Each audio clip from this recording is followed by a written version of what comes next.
जी, मैं इस सदन में अलल ऐलान ये कहता हूं कि जब भी इस देश की जमीन को लहू की जरूरत होगी, आपसे 2 कदम आगे इमरान खड़ा मिलेगा। ये मैं आपसे यकीन दिलाते हुए कह रहा हूं। हमसे हमारी इबादत गाहें तो मत छीनिए ना, हमारे घरों पे बुलडोजर तो मत चलाइए ना, हमारी कब्रों में तो हमें सुकून से सोने दीजिए ना। जिल्ले इलाही, जमहूरियत जो है वो नफरत और ठसक से नहीं चलती है, अकड़ से नहीं चलती है, उसमें सबकी हिस्सेदारी जरूरी है। नीतीश कुमार जी हो, चंद्रबाबू नायडू जी हो, चिराग पासवान जी हो, जयंत चौधरी जी हो, देवे गौड़ा जी हो, जीतन राम मांझी जी हो, सबको समझना पड़ेगा कि जब जंगल में आग लगती है तो न वो बरगद बचते हैं जो हवा को आंधी में तब्दील करते हैं, न वो बांस बचते हैं जो आपसी रगड़ से चिंगारी पैदा करते हैं। ये सरकार रात के 3 बजे तक पूरे देश को जगा करके संसद में अपने ही नागरिकों को नीचा दिखाने के लिए वक्फ बिल ला रही थी, तो उधर रात के 1:30 बजे अमेरिका हम पर 26% टैरिफ लगा रहा था।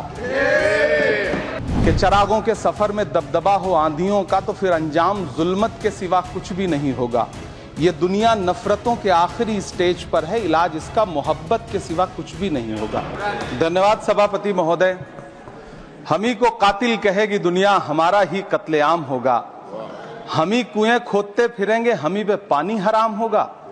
सभापति महोदय, सन 1947 में दिल्ली की जामा मस्जिद की तारीखी सीढ़ियों पर खड़े होकर के भारत रत्न मौलाना अबुल कलाम आजाद साहब ने कहा था कि मुसलमानों कहां जा रहे हो, यह है तुम्हारा मुल्क, यहां तुम्हारे आबाओ अजदाद की कब्रें हैं। उस वक्त मौलाना आजाद की ये सदाएं सुन करके लोगों ने अपने सरों की गठरियां उतार करके रख दी थी। आज उसी दिल्ली में मौजूद देश की संसद में एक बिल आया है जो हमसे उसी जामा मस्जिद की सीढ़ियों के सबूत मांगेगा, जो उन्हीं सीढ़ियों के पास अपनी कब्र में सोए हुए मौलाना आजाद को फिर से कब्र से सदा देनी पड़ेगी कि ये जो कब्र है वो मेरी कब्र है, ये किसी सरकार की जागीर नहीं है। सभापति महोदय, मैं जहां खड़ा हूं इसी संसद भवन के सामने सड़क के उस पार अपनी कब्र में सोए हुए भारत के पूर्व राष्ट्रपति फखरुद्दीन अली अहमद की कब्र है। शायद अब उस कब्र से भी सदाएं आए कि ये कब्र मेरी कब्र है, ये सरकार की जागीर नहीं है। सभापति महोदय, मैं वक्फ कानूनों में किए जा रहे संविधान विरोधी बदलावों के खिलाफ बोलने के लिए खड़ा हुआ हूं। संविधान का आर्टिकल 14 हो, 29 हो, 30 हो, चीख चीख कर कहता है कि देश में सब बराबर के हकदार हैं। आर्टिकल 26 कहता है कि सबको अपने अपने मजहबी कामों के लिए मंदिर, मस्जिद, गिरजाघर, गुरुद्वारों का निर्माण करने का हक है और उसका रखरखाव का भी हक है। लेकिन डॉक्टर बाबा साहब अंबेडकर के संविधान को हर दिन कुचलने वाली ये सरकार देश के मुसलमानों से नफरत में इतनी अंधी हो गई है कि खुलेआम देश की संसद में देश सरकार के माइनॉरिटी मिनिस्टर साहब और होम मिनिस्टर साहब झूठ बोलते हैं और देश को गुमराह करते हैं, झूठ शब्द असत्य बोलते हैं। सरकार ने इस बिल का नाम उम्मीद रखा है। मंत्री जी कल से इसे देश के मुसलमानों के लिए नई उम्मीद बता रहे हैं। नहीं मंत्री जी, न तो यह बिल मुसलमानों के लिए नई उम्मीद है और न ही उम्मीद की नई किरण। सभापति महोदय, भाजपा ने पूरे देश में वक्फ के नाम पर कई सारे झूठ फैलाए हैं। आइए आज उनकी सच्चाई पर बात करते हैं। वक्फ ट्रिब्यूनल को ऐसे बताया जाता है जैसे वक्फ ट्रिब्यूनल कोई मजहबी खाप पंचायत हो। सभापति महोदय, जबकि सच्चाई यह है कि वक्फ ट्रिब्यूनल भी तो सरकारी न्यायिक विभाग है जिसमें सरकार द्वारा नियुक्त जज होते हैं, जिसमें प्रशासनिक अधिकारी होते हैं, कहीं ऊपर से थोड़ी आ गए। सभापति महोदय, देश के गृह मंत्री जी ने इसी सदन में कहा कि वक्फ ट्रिब्यूनल के फैसले के खिलाफ कोई कोर्ट नहीं जा सकता, जबकि सच यह है कि वक्फ एक्ट 1995 की धारा 83(9) के तहत हाई कोर्ट वक्फ ट्रिब्यूनल के फैसले की न सिर्फ समीक्षा कर सकता है बल्कि उसे बदल भी सकता है। सच तो यह है कि वक्फ बोर्ड खुद अपनी जमीनों के लिए कई सारी कोर्ट में मुकदमे लड़ रहा है। सभापति महोदय, दिल्ली की जिन 123 संपत्तियों को लेकर कल माइनॉरिटी मिनिस्टर होम मिनिस्टर साहब और अभी आदरणीय नेता सदन बात कर रहे थे। आइए उनकी सच्चाइयों पे भी बात करते हैं।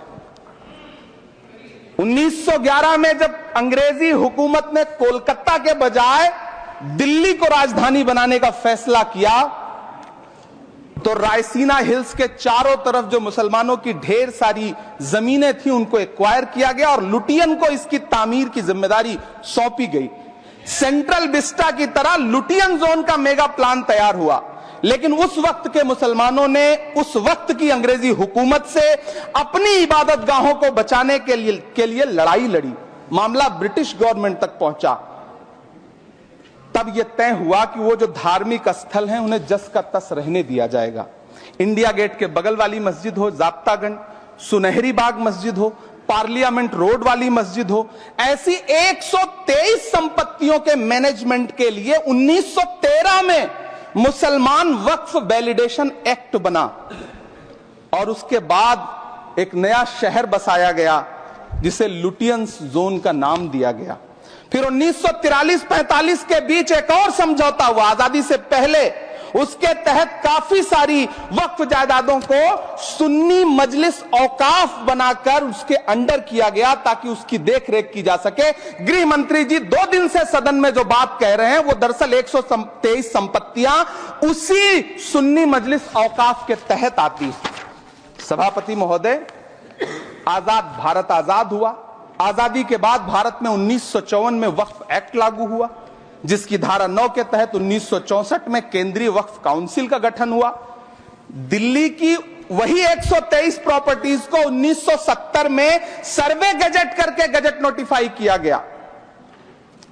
इसके निपटारे के लिए पूर्व प्रधानमंत्री इंदिरा जी के द्वारा 1974 में एक बर्नी कमेटी बनाई गई। बर्नी कमेटी ने 1976 में इन 123 संपत्तियों को दिल्ली वक्फ बोर्ड की संपत्ति होने की रिपोर्ट सौंपी।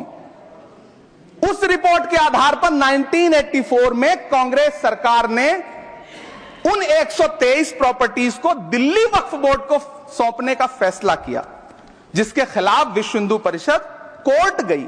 मामला 2011 तक पेंडिंग रहा। फिर 2011 में कोर्ट ने सरकार को आदेशित किया कि इसका निपटारा करो। तब 2013 में तत्कालीन यूपीए सरकार ने दिल्ली की उन्हीं 123 जायदादों को बर्नी कमेटी की सिफारिशों के मुताबिक वक्फ बोर्ड के हवाले किया। यही वो प्रॉपर्टीज हैं जिनके नाम से गृह मंत्री जी कल से कांग्रेस को कोस रहे हैं। फिर आई 2014 में भाजपा की सरकार, जो तब से इन जमीनों को हड़पने की साजिश कर रही है। जिस बिल को मुसलमानों के हुकूक की हिफाजत करने वाला बिल बताया जा रहा है, उसी को पेश करने के लिए और उस पर बात करने के लिए लोकसभा में भाजपा सरकार के पास एक भी मुस्लिम सांसद नहीं है। जिस वक्त, मैं लोकसभा कह रहा हूं, सुना करिए, जिस वक्फ बिल को मुस्लिम महिलाओं को हक दिलाने वाला बताया जा रहा है, उसे संसद में पेश करने वाली पार्टी के पास न तो राज्यसभा में, न लोकसभा में, न देश की किसी विधानसभा में एक भी मुस्लिम महिला सदस्य नहीं। कल किरण रिजिजू जी कह रहे थे कि रेलवे की जमीनें देश की जमीनें हैं, डिफेंस की जमीनें देश की जमीनें हैं। हां मंत्री जी, हैं, बिल्कुल हैं। ये जो वक्फ की जमीनें हैं, ये हमारे पुरखों ने धार्मिक कामों के लिए डोनेट किया है। तो हम भी तो इसी देश के नागरिक हैं, हम भी तो इसी देश के बेटे हैं, तो वक्फ की जमीनें भी तो इसी देश की जमीनें हैं। उनको पराया क्यों बोलते हैं आप? सभापति महोदय, अशफाकुल्लाह खान जब फैजाबाद की जेल में फांसी के फंदे पर झूल रहे थे तो इसी देश की जमीन के लिए झूल रहे थे ना। सभापति महोदय, अंडमान की जेल में काला पानी की सजा काटकर अपनी जान देने वाले मौलाना फजले हक खैराबादी हो या शेर खान अफरीदी हो, वो भी तो इसी जमीन के लिए अपनी जान दे रहे थे ना। सभापति महोदय, पाकिस्तान के खिलाफ लड़ते हुए अपनी जान देने वाले महावीर चक्र विजेता ब्रिगेडियर उस्मान हो या पाकिस्तान के पैटर्न टैंक उड़ाने वाला परमवीर चक्र विजेता वीर अब्दुल हमीद हो, वो भी तो इसी जमीन के लिए अपनी जान दे रहा था ना। और मंत्री जी, मैं इस सदन में अलल ऐलान ये कहता हूं कि जब भी इस देश की जमीन को लहू की जरूरत होगी, आपसे 2 कदम आगे इमरान खड़ा मिलेगा। ये मैं आपसे यकीन दिलाते हुए कह रहा हूं। सभापति महोदय, मैं सरकार से कहना चाहता हूं, हमसे हमारी इबादत गाहें तो मत छीनिए ना, हमारे घरों पे बुलडोजर तो मत चलाइए ना, हमारी कब्रों में तो हमें सुकून से सोने दीजिए ना। सभापति महोदय, माइनॉरिटी मिनिस्ट्री का बजट कट करके, मुस्लिम बच्चों की स्कॉलरशिप बंद करके अब सरकार कह रही है कि हम वक्फ की आमदनी से गरीब मुसलमानों का भला करेंगे। गुजरात की बेटी बिल्किस के बलात्कारियों की रिहाई के बाद उन्हें माला पहनाने वाली लोगों के नेता ये कह रहे हैं कि यह बिल मुस्लिम महिलाओं को उनका हक दिलाएगा। धन्यवाद मोदी जी, क्या बढ़िया सौगातें मोदी दे रहे हैं आप। पहले हमें गुजराते मोदी दिया, आप सौगातें मोदी दे रहे हैं। लेकिन यह सरकार इतना याद रखे कि इसी ठसक के साथ देश की संसद में सीए का कानून भी लाया गया था और कहा गया था बड़े बड़े भाषण देकर के कि पड़ोसी देशों से हिंदू भाइयों को ला करके यहां नागरिकता दी जाएगी। लेकिन मैं आपके संज्ञान में लाता हूं सर कि पिछले इतने दिनों में इनसे नागरिकता लेने के लिए 2000 व्यक्ति भी नहीं आए, जबकि इसके उलट इन्हीं की सरकार में पिछले 10 साल में 15 लाख से ज्यादा भारतीयों ने भारत की नागरिकता छोड़ करके दूसरे देश में जाकर के बस गए। यह हुआ उस कानून का अंजाम। सभापति महोदय, इसी तरह की जिद के साथ किसानों के खिलाफ भी कानून लाए गए थे। जिस तरह आज वक्फ के फायदे गिनाए जा रहे हैं, उसी तरह से किसानों को भी कृषि कानूनों के फायदे गिनाए गए थे। लेकिन अंजाम क्या हुआ? 700 किसानों की शहादत लेने के बाद सरकार को अन्नदाता किसानों के सामने घुटने टेकने पड़े और कृषि कानून वापस लेने पड़े। जिल्ले इलाही, जमहूरियत जो है वो नफरत और ठसक से नहीं चलती है, अकड़ से नहीं चलती है, उसमें सबकी हिस्सेदारी जरूरी है। कल देश के माइनॉरिटी मिनिस्टर ने लोकसभा में खड़े होकर एक शेर सुनाया था कि मुझसे कोई बदगुमान न हो, तो मैं उन्हें एक शेर सुनाना चाहता हूं कि मैं आज जद पे हूं तो इतना खुशगुमान न हो, मैं आज जद पे हूं तो इतना खुशगुमान न हो, चराग सबके बुझेंगे हवा किसी की नहीं। नीतीश कुमार जी हो, चंद्रबाबू नायडू जी हो, चिराग पासवान जी हो, जयंत चौधरी जी हो, देवे गौड़ा जी हो, जीतन राम मांझी जी हो, सबको समझना पड़ेगा कि जब जंगल में आग लगती है तो न वो बरगद बचते हैं जो हवा को आंधी में तब्दील करते हैं, न वो बांस बचते हैं जो आपसी रगड़ से चिंगारी पैदा करते हैं। सभापति महोदय, जब देश को मनमोहन सिंह साहब जैसा काबिल प्रधानमंत्री मिलता है तो देश को आरटीआई जैसा एक्ट मिलता है, सेज जैसा एक्ट मिलता है, मनरेगा जैसा एक्ट मिलता है, लिबरलाइजेशन मिलता है, राइट टू एजुकेशन मिलता है, नेशनल फूड सिक्योरिटी एक्ट मिलता है। लेकिन जब देश को सौगातें मोदी मिलती है तो क्या मिलता है? सीए मिलता है, फॉर्म्स लॉ मिलता है, आर्टिकल 370 मिलता है, इलेक्टोरल बॉन्ड जैसा एक्ट मिलता है और वक्फ अमेंडमेंट एक्ट जैसे बिल देश को मिलते हैं। मुझे तो अपने हमवतन भाइयों से पूछना है कि आपको अपने बच्चों की तरक्की, खुशहाली और नौकरी की दरकार है या फिर मुसलमानों की दान की गई जमीनों को लूटकर धन्ना सेठों को देने की साजिश करने वाले कानून की? सभापति महोदय, यह सरकार रात के 3 बजे तक पूरे देश को जगा करके संसद में अपने ही नागरिकों को नीचा दिखाने के लिए वक्फ बिल ला रही थी, तो उधर रात के 1:30 बजे अमेरिका हम पर 26% टैरिफ लगा रहा था। सरकार की प्राथमिकताएं देश को पता। सभापति महोदय, मैं बहुत भावुक हूं आज, और मुझे अच्छा लगा कि आदरणीय नेता सदन जगत प्रकाश नड्डा जी ने बहुत अच्छी बातें भी की, मन से बातें की। क्योंकि उनके नाम में प्रकाश जुड़ा है तो मैं उनमें हमेशा एक रोशनी की किरण देखता हूं। मैं उनके सामने बहुत अदब से यह बात कहना चाहता हूं कि चरागों के सफर में दबदबा हो आंधियों का तो फिर अंजाम जुल्मत के सिवा कुछ भी नहीं होगा। यह दुनिया नफरतों के आखिरी स्टेज पर है, इलाज इसका मोहब्बत के सिवा कुछ भी नहीं होगा। मैं भावुक हूं, मेरी पलकें गीली हैं। अगर देश की एक बहुत बड़ी आबादी को लगता है कि आप उसका भला करने के लिए नहीं बल्कि उनकी इबादत गाहों, उनकी कब्रिस्तानों, उनकी खानकाहों को बर्बाद करने का बिल ला रहे हैं, तो फिर आप अगर समझाने में नाकामयाब रहे हैं तो यह आपकी नाकामयाबी है। पहले समझाइए, उसके बाद कोई बिल लेकर के आइए, तब शायद हम आपका इतनी पुरजोर तरीके से विरोध ना करें। लेकिन सभापति महोदय, मैं अंत में सिर्फ इतना कहना चाहता हूं कि इस बिल में जो भी पॉइंट्स दिए गए हैं, बॉम्सी पोर्टल देख लीजिए, सरकार का झूठ आपको पकड़ में आ जाएगा। हम डरे नहीं हैं, हम सिर्फ सरकार से अपील कर रहे हैं कि हमें अपना समझिए, हम आपके अपने हैं, इस देश के नागरिक हैं और आप ताकत में हैं। संख्या बल के आधार पर बिल हो सकता है आप पास करा ले, लेकिन आपको यह बात समझनी पड़ेगी कि हम तो वो तारीख हैं, जहनों में रहना है जिसे, कागजी पुर्जे नहीं जो फाड़ डाले जाएंगे।